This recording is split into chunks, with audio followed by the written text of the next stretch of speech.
지난 시간에 저희가 착한 가격 얘기를 했는데 네. 그렇다면 이제 공정무역 얘기 안 할 수 없습니다. 공정무역이 왜 커피에서만 주로 이게 논의가 되는 건지도 궁금하고요. 뭐 제가 그 분야의 뭐 네. 전문가는 아니라서. 그러니까 공정무역이라는 게 뭡니까? 그러니까 정의부터 하고 가잖아요. 그 생산하는 커피 생산 농부에게 네. 좀 더 많은 돈을 주자. 이렇게 생각하면 되겠죠. 네. 그 사람들이, 취지는 참 좋네요. 네, 네. 쉽게 노동력을 착취당하는 것처럼 많이 보여지니까 네. 그렇게 하는데 거기에 조금 더 많은 돈을 줘서 그들의 삶을 윤택하게 만들어 주자라는 건데 겉보기에는 아무 네. 문제가 없어 보입니다. 근데 이게 실제로 좀 운영 과정에서 그렇죠. 예상치 못한 부작용이 나오는 거죠. 예, 그러니까 많은 그렇게 실질적인 혜택이 생각보다 크지 않다라는 거죠. 네.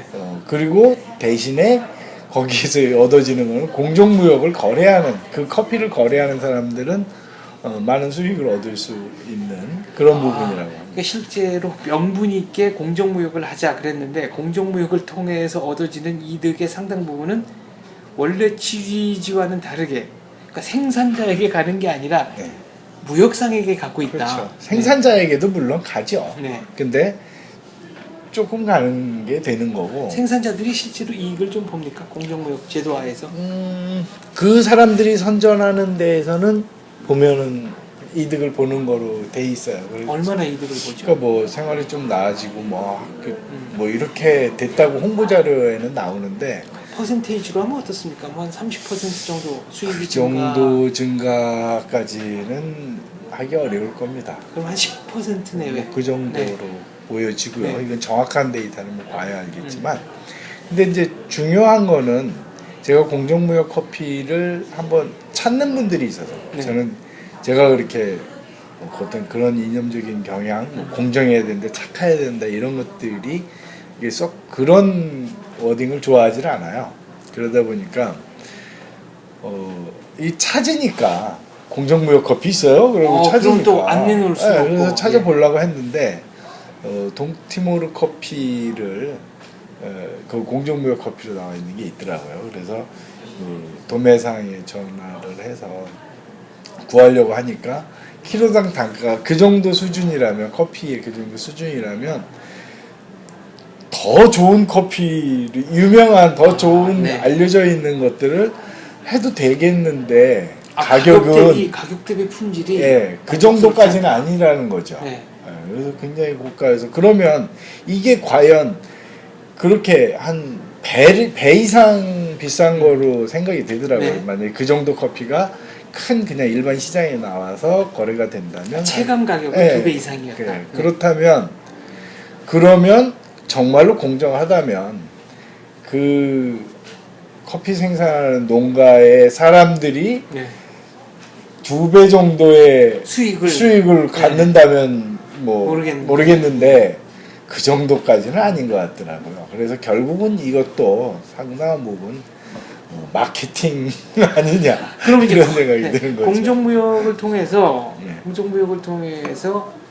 이른바 이제 추가 수익이 생긴다. 그럼 그 추가 수익이 개인한테 가는 건 맞습니까? 그러니까 생산자 개개인에게 원래 취지대로 가는 건 맞습니까? 그게 우리가 생각하는 우리의 경제 구조하고 후진국이라는 나라의 경제 그런 그 패턴이 아주 비슷하다. 네. 뭐 이렇게 생각하기가 쉬워요. 근데 뭐 어떤 경우 아프리카 같은 경우에 그런 돈이 어떤 부족장이 많이 가져가는 경우도 개인한테 가는 게 생긴다든가 아니고요. 뭐 이런 게 있다고 저는 들었습니다. 그래서 이 항상 살펴봐야 될 거를 그냥 내 기준으로 해서 우리는 이렇게 그 시스템이 굴러가니까 다른 나라도 그렇겠구나라고 생각한다면 꼭 그런 건 아니라는 아프리카까지 갈 것도 없이 남미만 해도 예. 은행에서 이제 제가 무슨 남미에 사는 누구한테 송금을 한다. 네. 그러면 분명히 그 사람 계좌로 돈을 넣는데도 그 사람이 자기 계좌에 돈 들어온 걸 알면서도 못 찾는다는 거 아닙니까? 네. 그래요. 예.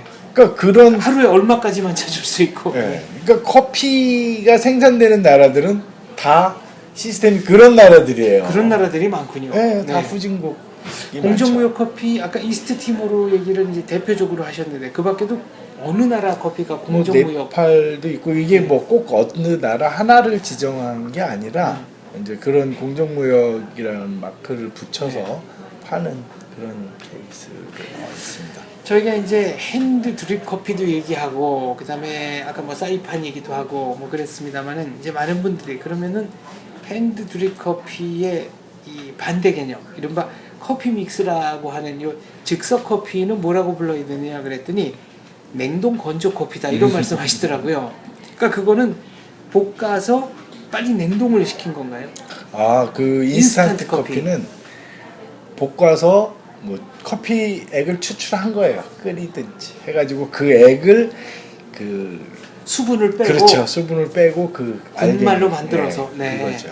아, 그 과정에서 냉동 건조를 그렇죠. 했다 이런 건조 얘기군요. 냉동 건조 방식으로 만들어냈다는 거죠. 결국 냉동 건조 방식으로 커피를 그렇게 만든 거는 보존을 좀 길게 상온에서 보존을 최대한 길게 하기 위해서인 것 같은데 그렇다면은 수제 커피, 핸드드립 커피는 로스팅한 지 얼마 정도 지난 것이 제일 말하자면 맛이 좋습니까? 그것도 이제 의견이 분분해요. 아, 각자 취향이고. 네, 네. 그런데 이 커피를 설명하는 분들이 커피에 뭔가가 대단한 게 있는 것처럼 이렇게 과대 포장하는 경우가 굉장히 많습니다. 포도주 같으면 신의 물방울, 네, 뭐 뭐, 커피 같으면 뭐 신의 선물. 뭐 네. 뭐가 되겠죠. 근데 그러다 보니까 솔직하지 못한 부분도 또 있는 것 같아요. 어떤 게 있습니까? 이거 그러니까 털어놓으셔도 되는 건지 네. 모르겠습니다만. 그러게 제가 네. 이제 많이 뭐 비난을 받을 수도 있는데 언젠가 그 뭐 착한 가격, 착한 네. 커피 뭐 이런 거 나오는 프로그램이 있었어요.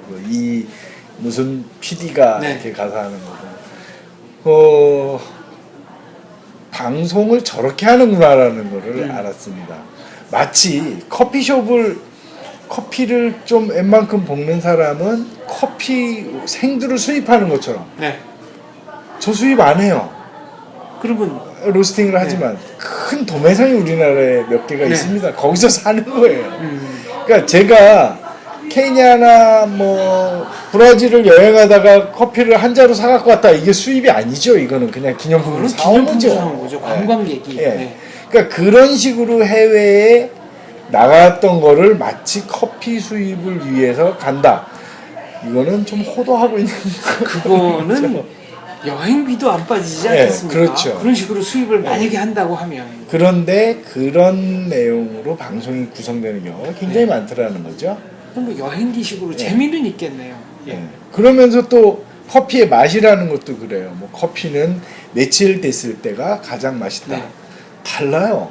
어떤 분은 로스팅해서 바로 꺼내갖고 맛봤을 때가 난 이게 제일 좋아 그러는 분도 있어요. 그런데 커피가 로스팅해서 숙성의 기간을 거치면 처음에 이렇게 맡았을 때는 별 냄새가 없던 것이 뭐 꽃향기도 나고 초콜릿 향도 나고 이런 향기가 쫙 그 숙성되는 기간 동안에 생깁니다. 그러면 그때가 언제가 제일 맛있겠느냐라는 거는 사람마다 다른 겁니다. 어떤 사람은 이틀째, 3일째, 5일째 그런데 그거를 싸우지 않아도 될 것 가지고 커피는 5일째 된 게 제일 맛있는 거야. 이런 얘기를 그거야말로 하는 거죠. 고정관념이죠. 네. 네. 그러니까 기본은 사람마다 다르다. 하지만 공통적으로 좋아하는 건 많은 분이 좋아하는 건 있더라라는 거죠. 보통 며칠째입니까? 그때는 이제 러프하게 보면 닷새부터 보름 사이에 안에 커피는 다 풍부하고 맛있는 것 같아요. 거기 지나면은 조금씩 빠지는 거죠.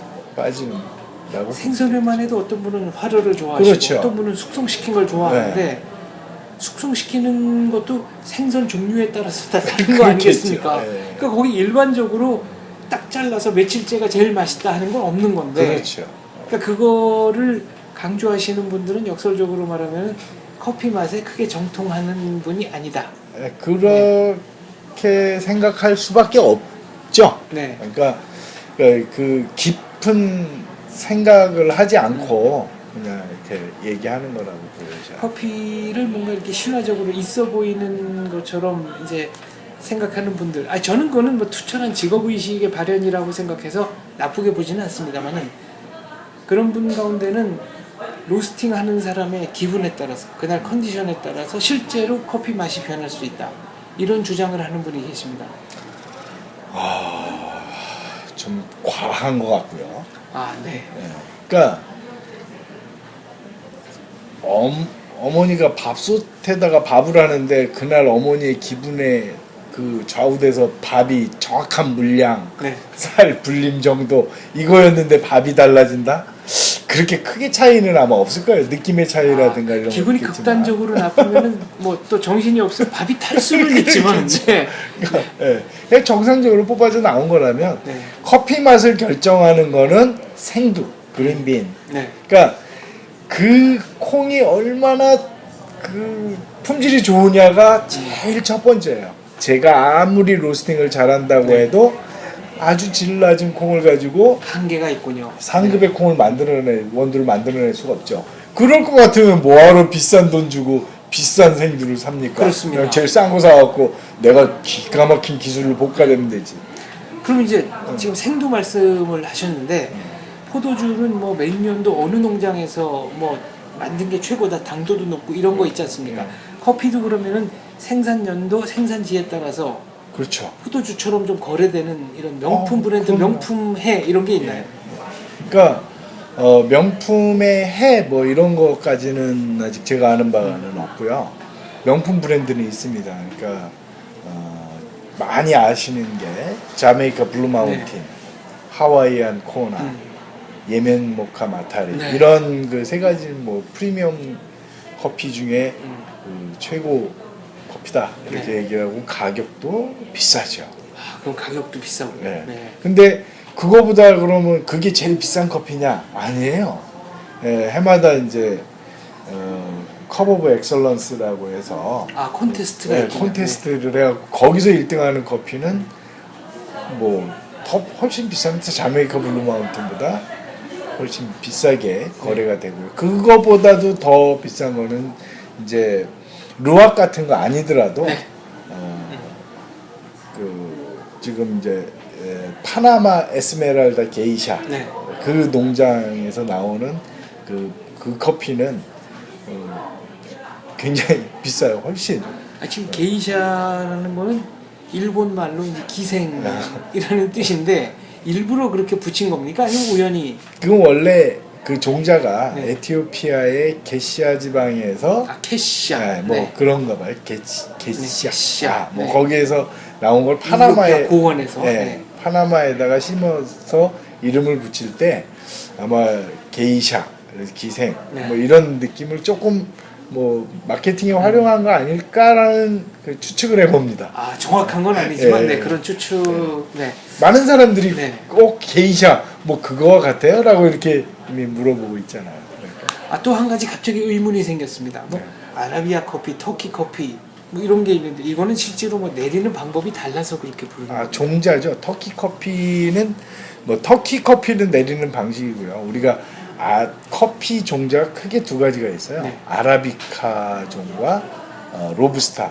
다른 말로 로부스타는 카네포라 종이라고 하는데 믹스 커피는 전부 이 카네포라 종만 썼어요. 네. 로부스타. 그래서 쓴맛밖에 안 나요. 그리고 아라비카 커피가 그 오래된 정통의 커피예요. 네. 근데 얘 아라비카 커피의 맛은 신맛, 단맛, 쓴맛, 네. 그리고 풍부한 커피의 향 이런 게 우리가 알고 있는 좋은 커피 하는 게 다 아라비카 네. 커피입니다. 근데 얘가 병충해 약해요. 소출이 적어요. 네. 그리고 기르기가 또 까다로워요. 그 적도를 기준으로 해서 북이남이 25도 안에서 또 산 높은데 1000m 해발 1000m 정도 되는 데에서만 자라는 전 녀석이에요. 세계에서 몇 군데 없겠네요. 그렇죠. 되게 네. 커피가 잘 나오는 나라는 축구를 잘하는 나라들. 인도네시아나 동티모르는 축구 그렇게 잘 못하는데. 그거 예외는 있는 거죠. 그러니까 뭐 브라질, 브라질, 네. 멕시코, 네. 뭐 또 마라톤을 잘 뛰는 에티오피아, 케냐. 네. 이런 데가 그러니까 고산지대 이쪽이에요. 근데 로부스타는 저지대에서 발견된 커피예요. 그것도 뭐 한 100여 년 네. 전에 발견된 커피인데 알도 크고 그래서 딱 볶아봤더니 쓴맛밖에 안 나더라. 어디다 쓸까? 그래서 믹스 블렌딩. 커피, 섞어서. 믹스 커피. 네. 그러다가 지금은 블렌딩, 에스프레소 블렌딩에 얘를 써요. 네. 왜? 가격이 싸니까. 근데 얘만 가지고 다 쓰면 커피의 향이 안 나오는 거예요. 그래서 거기다가 아라비카 종을 조금 섞어요. 네. 그런데 그거를 얼마만큼 섞느냐라는 거에 따라서 이제 커피 질이 다르죠. 물론 저는 한 알도 안 섞습니다. 그러니까 그게 바로 이른바 프랜차이즈 카페와 그렇죠. 이런 그 네. 말하자면 독특한 자가 브랜드 커피의 그렇죠. 차이다 이렇게 보면 네. 되겠죠. 자가 브랜드라고 해서 그럼 다 로브스타를 안 쓰고 아라비카로만 하느냐? 그렇진 않아요. 쓰려면 쓰는 건데 저는 개인적으로 로브스타의 맛 그 느낌을 별로 좋아하질 않아요. 아 그래서 그리고 전혀 안 쓰고 있다. 그래서 네. 전혀 안 쓰고 충분히 뭐 필요한 맛들은 다른 느낌. 그 로브스타를 쓰는 사람들의 명분이 그거예요. 또 에스프레소를 내렸을 때 노랗게 거품이 올라오는 크레마를 올리기 위해서. 이거는 인도네시아 만델링을 사용하면 충분히 또 그렇게 크레마가 올라오니까 아라비카 커피로만 그런 걸 만들어요. 그 평택 루디빈의 커피 맛이 독특하고 신선했다고 한다면 바로 이런 점 때문이다. 그렇죠. 네. 네. 아까 제가 얘기를 들어보니까 한국에서는 이제 한국산 와인을 만들어 보겠다고 평생의 업으로 매진하시는 분들이 계신데 한국산 커피는 기후나 지형을 감안하면 생산 자체가 불가능하겠네요. 그렇죠. 생산은 할 수 있죠. 지금도 그래 강릉 쪽에서 생산하는데 네 맞습니다. 비닐하우스 네. 안에다가 네. 근데 왜 그 돈을 들여가면서 생산해야 하는지 모르겠어요. 아 차라리 수입해서 가공하는 게 그렇죠. 어떻게 보면 관광 상품으로 네. 아 우리도 이렇게 만들어낸다 뭐 이런 정도의 이미지 거기에서 훌륭한 맛이 나오리라고 기대하지 않고요. 세계적인 경쟁력은 예. 갖추기 어렵다 그렇죠. 그런 말씀이시네요. 알겠습니다. 커피 크게 아라비카와 아까 로부스타로 나눠지고 로디빈에서는 아라비카종만 쓴다. 그렇죠. 좀 더 품격과 향기가 뛰어난 커피를 맛보기 위해서. 그렇다고 해서 로부스타가 나쁜 커피다. 절대 그런 건 우리는 아니거든요. 선악을 얘기하지는 네. 않습니다. 취향의 문제다. 그렇죠. 네, 알겠습니다. 네. 3회 이 커피의 세계 알아가면 알아갈수록 아주 매력적인 세계와 만나고 있습니다. 다음에는 좀 더 매력적인 세계로 빠져들어가 보겠습니다. 감사합니다. 감사합니다.